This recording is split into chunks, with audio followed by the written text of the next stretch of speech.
శ్రీ మహాగణాధిపతయే నమః. శ్రీ గురుభ్యో నమః. ఓం శ్రీ సరస్వత్యై నమః. శ్రీ గురు దత్తాత్రేయాయ నమః. శ్రీపాద శ్రీ వల్లభ శ్రీ నృసింహ సరస్వతి స్వామియే నమః. నాకు ఈ మహాగ్రంథమును రచన చేసే మహాభాగ్యాన్ని కలిగించిన శ్రీ దత్తాత్రేయ స్వామి వారి దివ్య పాదపద్మములకు శతకోటి నమస్కారములు. విశ్వస్మే నమః.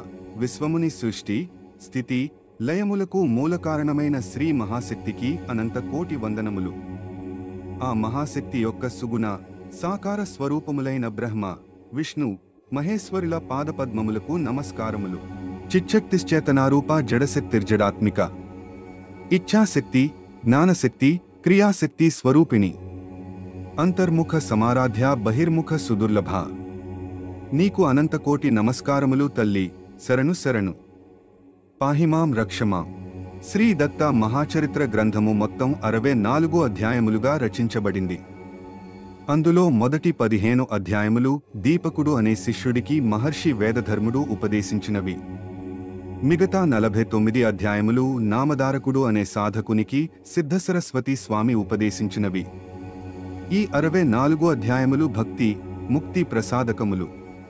శ్రీ దత్త చరిత్ర మరియు శ్రీ గురుచరిత్ర వంటి మూల గ్రంథములకు అనువాదములు అనేకం ప్రచురించబడ్డాయి. వాటి ప్రభావము నా రచనపై తప్పక ఉంది. ఆ రచయితలందరికీ నా కృతజ్ఞతాభివందనములు. నిత్య పారాయణం కొరకు సాధారణ ప్రజలకు కూడా సులభముగా అర్థమగునట్లు కఠినమైన పదములు వాడక సులభమైన పదములతో క్లుప్తముగా వ్రాయటం నా ఉద్దేశ్యం. నా గురువుగారి ఆశీర్వాదముతో శ్రీ గురు మహాచరిత్ర నిత్య పారాయణ గ్రంథము రాయగలిగాను. నా గురువు శ్రీ జెపిఎల్ఎన్ శాస్త్రి గారికి హృదయపూర్వక కృతజ్ఞతలు. ఓం శ్రీ గణేశాయ నమః. ఓం శ్రీ గురుభ్యో నమః. గురు బ్రహ్మ గురు విష్ణు గురు దేవో మహేశ్వరః గురు సాక్షాత్ పరబ్రహ్మ తస్మై శ్రీ గురవే నమః. ప్రతి విద్యార్థి బాల్యంలో పాఠశాలలో ఈ శ్లోకాన్ని నిత్యం చదువుతాడు. గురువే బ్రహ్మ, గురువే విష్ణు, గురువే శివుడు అనే అర్థం. గురువును పూజిస్తే త్రిమూర్తులను పూజించిన ఫలితం వస్తుంది. త్రిమూర్తి స్వరూపుడైన దత్తాత్రేయ స్వామిని పూజిస్తే అనంత ఫలితములు లభించడమే కాక ముక్తి సులభముగా లభిస్తుంది. ఆయన అవతారమును గురించి తెలిపే ఈ శ్రీ దత్త మహాచరిత్రను చదివినా విన్నా మహాపుణ్యం లభిస్తుంది. ప్రతి వ్యక్తి తమ కుటుంబం, సమాజ శ్రేయస్సు కొరకు మాతృదేవోభవ, పితృదేవోభవ, ఆచార్యదేవోభవ, అతిథిదేవోభవ, సత్యం వద, ధర్మం చర అనే నియమాలను పాటించవలెను. ఇవి కాలమానానుసారం మారవు. ఈ గ్రంథం శ్రీ దత్తాత్రేయ స్వామి ప్రేరణతోనే రచించబడింది. నేను కేవలం నిమిత్తమాత్రుడను. శ్రీ గురు దత్తాత్రేయాయ నమః అని వినయముతో ప్రార్థిస్తున్నాను. శ్రీ దత్తదేవులే ఈ గ్రంథానికి కర్తేని నా దృఢ విశ్వాసము. భక్తులు భక్తి విశ్వాసముతో పారాయణము చేసిన, వినిన స్వామి అనుగ్రహము తప్పక లభిస్తుంది. శిష్ట రక్షణ, దుష్ట శిక్షణ మహావిష్ణువు యొక్క దశావతారముల లక్ష్యమైతే శిష్ట రక్షణ, దుష్ట బుద్ధి పరివర్తన శ్రీ దత్తాత్రేయ స్వామి అవతార పరమార్థము. శ్రీ గురు దత్తాత్రేయ స్వామి శరణు శరణు. పాహిమాం పాహిమా. సర్వే జనా సుఖినో భవంతు. లోకా సమస్తా సుఖినో భవంతు. శ్రీ మహావిష్ణువు అవతారములు కథలు పూర్తిగా వర్ణించకపోవడం వలన వ్యాస భగవానుడికి తెలియని వెలితి ఏర్పడింది.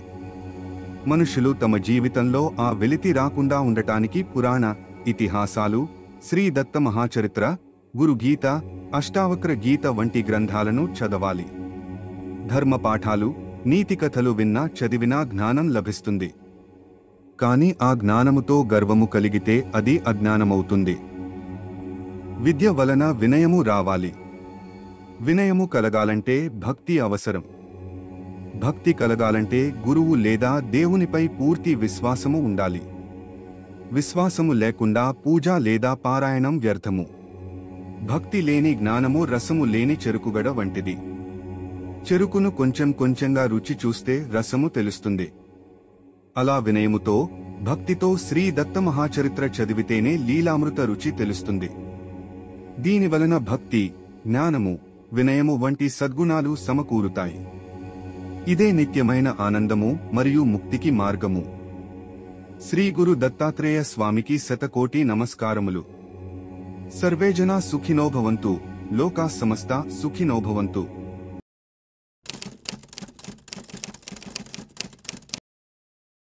పూర్వము పుణ్యగోదావరి నదీతీరములో అంగీరసుడు అను మహర్షి ఆశ్రమము కలదు.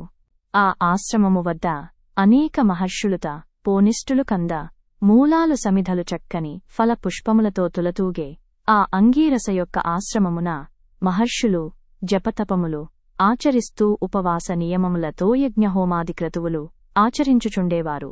అక్కడే పైలామహర్షి యొక్క కుమారుడైన వేదధర్ముడు అను మహర్షి ఆ ఆశ్రమము వద్దనే అనేక మంది శిష్యులకు వేదాంగాలను బోధించుచుండేవారు. ఇలా ఉండగా ఒకరోజు గురువు వేదధర్ముడు తన శిష్యులను పిలిచి, శిష్యులారా, అందరూ వినండి. మాకు పూర్వజన్మ దోషము ఒకటి ఉండెను. వేలకొలదిగా మా పూర్వీకులు తమ జన్మాంతరములందు పాతకములను చేసియున్నారు. మేము అనుష్ఠానం చేయగా దోషములలో చాలా భాగము కడిగివేయబడినది, ఇంకా కొంచెము దోషము మిగిలియున్నది. నాకు గల తపః సామర్థ్యము చేత అది నన్ను పీడించదు, కాని ఈ యొక్క పూర్వార్జిత దుష్కృత శేషము వలన నాకు లభించబోయే మోక్షమునకు అంతరాయము ఏర్పడవచ్చును. కనుక ఈ జన్మలోనే నేను ప్రాయశ్చిత్తము చేసుకొనదలచాను అని పలుకగా, అప్పుడు ఆశ్రమములో దీపకుడు అను పేరుగల శిష్యుడు గురువుతో ఇలా మనవి చేసెను. గురుదేవా, మీ శిష్యునిగా మీ యొక్క ఆ దోషమును నేను అనుభవించెదను. దయచేసి ఆ మహాభాగ్యమును నాకు అనుగ్రహించమని వేడెను. తన శిష్యుని యొక్క గురుభక్తికి సంతసించిన ఆ గురువు వేదధర్ముడు ఇలా బదులు పలికెను. శిష్యా దీపకా, పాపకర్మమనున్నది స్వయముగా ఎవరికి వారే అనుభవింపదగినది. శిష్యుల ద్వారా లేదా పుత్రుల ద్వారా అది నశింపదు. కనుక శిష్యా, నేను 21 సంవత్సరములు కాశీలో స్వదేహముతో కుష్ఠువ్యాధితో బాధపడుచు పూర్వజన్మ కర్మశేషమును అనుభవించెదను. నన్ను కాశీకి తీసుకుని వెళ్లి అక్కడ వ్యాధిగ్రస్తుడను అయినప్పుడు నేను అంగహీనుడగు కుష్ఠరోగిగా, అంధుడిగా, వాటితోపాటు అవిటితనం కూడా వచ్చును. అప్పుడు నాకు తోడుగా ఉండి గురుసేవ చేయగలవారు మీలో ఎవరు? కుష్ఠువ్యాధిగ్రస్తుడు నేను అనుభవించు కష్టము కన్నా నన్ను సేవించినవానికే అధిక కష్టముండును అని వేదధర్ముడు తన శిష్యులతో చెప్పెను. అంతటా దీపకుడు అను శిష్యుడు ముందుకు వచ్చి, ఆ మహాభాగ్యాన్ని నాకు అనుగ్రహించండి గురుదేవా, నేను తమకు తోడుగా వచ్చి గురు శుశ్రూష చేసెదను గురుదేవా అని వినయముతో పలికెను.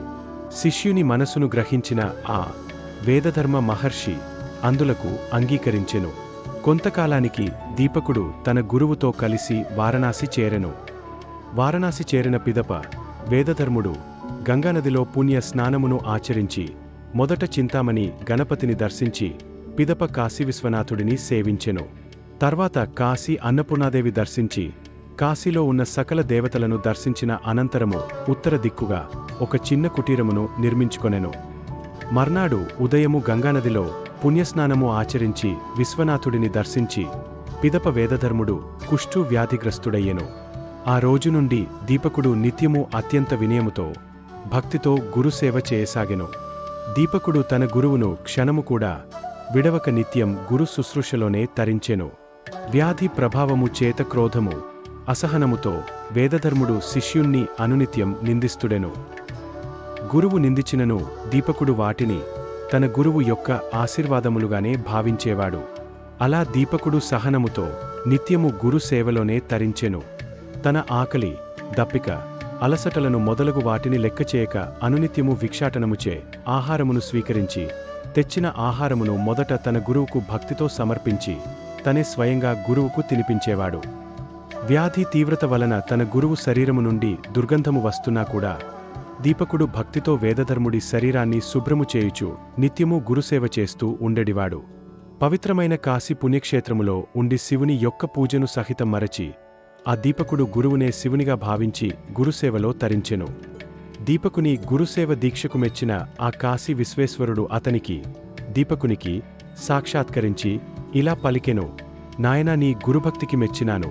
నీ గురువు వేదధర్మునికి సంపూర్ణ ఆరోగ్యముతో పాటు ఇంకా నీకు ఏమైనా వరము అనుగ్రహించెదను, కోరుకో నాయనా అని పలికెను. అప్పుడు దీపకుడు పరమేశ్వరునికి భక్తితో నమస్కరించి ఆయనతో ఇలా పలికెను. మహాదేవా, నీకు వందనములు అని భక్తితో కాశీ విశ్వనాథుడికి నమస్కరించి, నాకు తల్లి, తండ్రి మరియు ముక్కోటి దేవతలు అందరూ కూడా నా గురువు మహర్షి వేదధర్ములే అని దృఢనిశ్చయముతో ఉన్నవాడిని కనుక పరమేశ్వరా, నా గురువు యొక్క అనుమతి లేనిదే నేను ఏ వరము కోరను. నీవు ఒకవేళ ఇచ్చినా నేను గ్రహించెను అని వినయముతో తిరస్కరించెను. దీపకుని గురుభక్తికి ఆశ్చర్యంతో పరమశివుడు అదృశ్యం చెందెను. వెంటనే ఆ పరమశివుడు తను ఆశ్చర్యపోయిన ఆ యొక్క సందర్భమును శ్రీ మహావిష్ణుతో దీపకుని గురుభక్తి సేవాదీక్షను గురించి చెప్పెను. దీపకుడు గురు సేవాసక్తుడై తన గురువు వేదధర్మునికి అత్యంత భక్తితో గురు శుశ్రూష చేయుచున్నాడు. అతడి గురు భక్తికి మెచ్చి నేను వరమియబోగా అతడు వినయముతో తిరస్కరించాడు. గురు భక్తికి తార్కాణముగా దీపకుని కథ జగద్విఖ్యాతినందును అని రుద్రుడు నారాయణుడితో చెప్పెను. అది విన్న శ్రీ మహావిష్ణువు తాను కూడా దీపకుని యొక్క గురుసేవా దీక్షను స్వయంగా వీక్షించి సంతుష్టుడయ్యెను. కొంత సమయానికి ఆ శ్రీమహావిష్ణువు దీపకుని వద్ద సాక్షాత్కరించి, ఓయి దీపక, నీ గురుసేవ దీక్షకు మెచ్చితిని, ఏమైనా వరము కోరుము ప్రసాదిచెదను అని పలుకగా అంత ఆ దీపకుడు భక్తితో స్వామికి నమస్కరించి విష్ణువుతో ఇలా పలికెను, స్వామి, నాకు నా గురువు యొక్క అనుగ్రహము వలన సర్వము సిద్ధించును కనుక నాకంటూ ప్రత్యేకముగా ఎలాంటి వరము వలదు అని దీపకుడు మహావిష్ణువుతో చెప్పెను. కాని శ్రీమహావిష్ణువు దీపకుడిని వరము కోరమని పట్టుపట్టెను. స్వామి, నాకు సర్వము అనుగ్రహించగల శక్తి సంపన్నులు నా గురువులు ఉండగా నాకు మీ వరములు ఎందులకు? ఒకవేళ మీరు వరమియదలచినచో నాకు నా గురువు నందు భక్తి అధికమై ఎల్లప్పుడూ నా గురువుకు సేవ చేసే మహాభాగ్యాన్ని వరముగా అనుగ్రహించుము. ఇతర వరములు ఏమీ పుచ్చుకోనని అని వినయముగా శ్రీహరితో చెప్పెను. అంతటా ఆ శ్రీహరి దీపకుని గురు భక్తికి ప్రీతి చెందినవాడై, నాయనా దీపక, గురువు పట్ల నీకు గల భక్తికి మేము సంతోషిస్తున్నాము.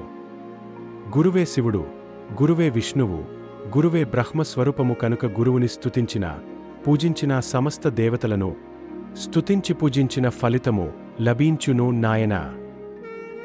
బ్రహ్మ, విష్ణు, మహేశ్వరుల యొక్క సంపూర్ణ అనుగ్రహము గల పుణ్యాత్ములకే సద్గురువు యొక్క దర్శన మరియు సేవాభాగ్యము కలుగును. సద్గురువును స్మరించి పూజించినవాడు లోకములో కీర్తినొందడమే కాక అతడు లోకపూజ్యుడగును అని శ్రీ మహావిష్ణువు దీపకుడు కోరిన వరమును ప్రసాదించి ఆశీర్వదించి గరుడ వాహనముపై వైకుంఠపురమునకు ఏగెను.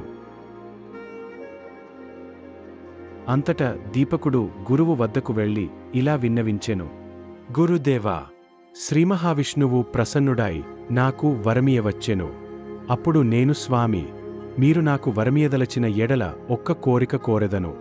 నా గురుభక్తి మరింతగా వృద్ధి పొందునట్లుగా, అది నిరంతరము ఆ గురుభక్తి నాలోనే నిశ్చలముగా ఉండునట్లుగా అనుగ్రహించుము స్వామి. ఇది తప్ప నేను ఇంకేమీను కోరను, నన్ను క్షమించుము అని శ్రీహరితో చెప్పాను అని దీపకుడు వేదధర్మునితో చెప్పెను. అంతట వేదధర్ముడు దీపకుని గురుభక్తికి మెచ్చి చిరంజీవివై వర్ధిల్లమని శిష్యుణ్ణి ఆశీర్వదించెను. నీవు కాశీవాసము చేయుము, ఆ విశ్వనాథుడు ఎల్లప్పుడూ నీ స్వాధీనములో ఉండును నాయనా. నీకు సకల విద్యలు, సిద్ధులు, సమస్త శాస్త్రములు, జ్ఞానము అన్ని ప్రసాదిస్తున్నాను నాయనా. ఎవరు నీ కథను పారాయణం చేతురో వారు పాపనాశకులగుదురు అని వరము ప్రసాదించెను. ఇలా 21 సంవత్సరములు వేదధర్మునికి సేవ చేసిన పిమ్మట ఆ దీపకుని యొక్క అమితమైన గురుభక్తికి మెచ్చిన వేదధర్ముడు ఏమైనా వరము కోరుకోమని అడిగెను. అప్పుడు దీపకుడు, గురువుదేవా, నాకు శ్రీ దత్తాత్రేయ స్వామి అవతారము గురించి వినవలెనని ఆశగా ఉన్నది కనుక దయచేసి బోధించుము స్వామి అని వేడుకొనెను. అంతలో వేదధర్ముడు, నాయనా, కొన్ని కోటానుకోట్ల జన్మల తరువాత మాత్రమే శ్రీ దత్తాత్రేయ స్వామిని గురించి తెలుసుకొనవలెనని కోరిక కల్గును కనుక నేను దత్తాత్రేయ స్వామి వారి చరిత్ర తెలిపెదను.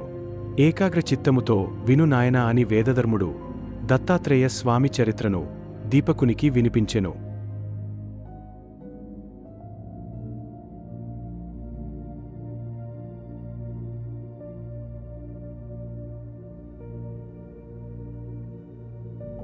దీపకా, నీవు నిజముగా అజ్ఞానము అను చీకటిని తొలగించే కుల దీపకుడివి. నీ యొక్క గురు సేవదీక్షని మరియు గురుభక్తిని స్మరించినా చదివినా వినినా అట్టివారికి సకల శుభములు కల్గునని బ్రహ్మ, విష్ణు, మహేశ్వరులతో పాటు మహర్షి వేదధర్ముడు ఈ లోకానికి తెలియచెప్పెను. ఈ యొక్క దీపకుని గురుభక్తి కథను బ్రహ్మదేవుడు కలిపురుషుడికి వివరించి, గురుభక్తుల జోలికి నీవు వేళ్లకు కలి గురు భక్తులపై నీ ప్రభావము ఏమాత్రము పనిచేయదు కనుక వారి జోలికి నీవు వెళ్ళకూడదు అని కలిపురుషుణ్ణి బ్రహ్మదేవుడు హెచ్చరించెను. నాకు జన్మని ప్రసాదించిన నా మాతృమూర్తి శ్రీ ప్రేమలత సంజీవరెడ్డి గారికి పాదాభివందనాలు. తండ్రి స్వర్గీయ శ్రీసంజీవరెడ్డి గారు భౌతికముగా మాతో లేకున్నా ఆయన ఆశీస్సులు ఎప్పుడూ మాపై ఉంటూనే ఉంటాయి. నా తండ్రి ఆశీస్సులతో ఈ రచన చేయుచున్నాను. ఈ గ్రంథ రచన చేయుటకు నన్ను ప్రోత్సహించి అన్నివేళలా నాకు సహకరించిన నా శ్రీమతి స్వాతి రెడ్డికి శుభాశీస్సులు. నా సోదరి జయలక్ష్మి మరియు బావ శ్రీ అరుణ్ కుమార్ గారి పూర్తి సహకారముతో ఈ రచన చేస్తున్నాను. వారికి నా హృదయపూర్వక ధన్యవాదములు. నా మేనకోడలు కుమారి శృతకీర్తి ఈ గ్రంథాన్ని ఆంగ్లంలోకి అనువాదం చేసిన వ్యక్తి, ఆమెకు నా శుభాశీస్సులు. నాకు భగవంతుడు ప్రసాదించిన తండ్రి గురువు అయిన శ్రీ తనికెళ్ల భరణి గారికి, వారి యొక్క ధర్మపత్ని శ్రీభవాని గారి ఆశీస్సులతో మరియు గానగాపూర్ దేవాలయంలో ప్రధాన అర్చకులు అయిన శ్రీ ప్రసన్న పూజారి గారికి ప్రత్యేక ధన్యవాదాలు. ఈ పుస్తకము వ్రాయుటకు నన్ను ప్రోత్సహించిన నా స్నేహితులు, ఇతర బంధువుల అందరికీ కృతజ్ఞతలు తెలుపుతూ ఈ గ్రంథ రచనను ప్రారంభిస్తున్నాను. నన్ను ఎంతో ఉత్సాహపరుస్తూ ఇలాంటి రచనలు ఇంకా చేయాలి నాన్న అని నాకు ప్రోత్సాహమును అందిస్తూ నా వెన్నుతట్టి ముందుకు నడిపిస్తున్న నాకు కంచి కామాక్షి అమ్మ అనుగ్రహించిన అమ్మ శ్రీవల్లి సుబ్బలక్ష్మి డిఆర్ సంగారెడ్డి జిల్లా గారికి ప్రత్యేకంగా ధన్యవాదాలు. శ్రీ డి శివధర్ రెడ్డి ఐపీఎస్ గారికి నా హృదయపూర్వక ధన్యవాదాలు. శ్రీ వి సి సజ్జనార్ ఐపీఎస్ సార్ మరియు మేడం శ్రీమతి అనుప సజ్జనార్ గారికి నా హృదయపూర్వక ధన్యవాదాలు. కుమారి అదితి సజ్జనార్ గారికి నా హృదయపూర్వక ధన్యవాదాలు. శ్రీ ఎం రమేష్ రెడ్డి ఐపీఎస్ గారు మరియు శ్రీమతి సుచిత్ర రమేష్ గారికి నా హృదయపూర్వక ధన్యవాదాలు. తెలుగు రచన ప్రూఫ్ రీడింగ్ చేసిన శ్రీమతి అపర్ణ వినోద్ కుమార్ గారికి నా హృదయపూర్వక ధన్యవాదాలు. పూజ్యులు ఆధ్యాత్మిక ప్రవచనాలు చేసే గురువులు శ్రీ చాగంటి కోటేశ్వరరావు గారికి, గరికపాటి నరసింహారావు గారికి నా ప్రత్యేక నమస్కారములు. ఆధ్యాత్మిక ప్రవచనములు చేసే ప్రతి గురువుకి పాదాభివందనం చేయుచున్నాను. ఆధ్యాత్మిక ప్రవచన పుస్తకములు మరియు స్వర్గీయ శ్రీబాపు గారి రచనలు, వారి అనేక చిత్రాలతో పాటు అనేక ఇతర తెలుగు పౌరాణిక చిత్రములు సహితం యొక్క ఈ రచనను పూర్తి చేయుటకు నాకు ఎంతగానో ఉపయోగపడ్డాయి కనుక వారి అందరికీ నా కృతజ్ఞతలు. నాకు అన్నివేళలా సహకరించి నాకు కావలసిన సమాచారాన్ని అందించిన పూజ్యులు బ్రహ్మశ్రీ జాడ జగదీష్ శర్మ గురువు గారికి కృతజ్ఞతాభివందనములు. ఈ కృతిని ప్రపంచములో ఉన్న ఆధ్యాత్మిక గురువులకి మరియు గురు భక్తులకి అంకితం చేస్తున్నాను.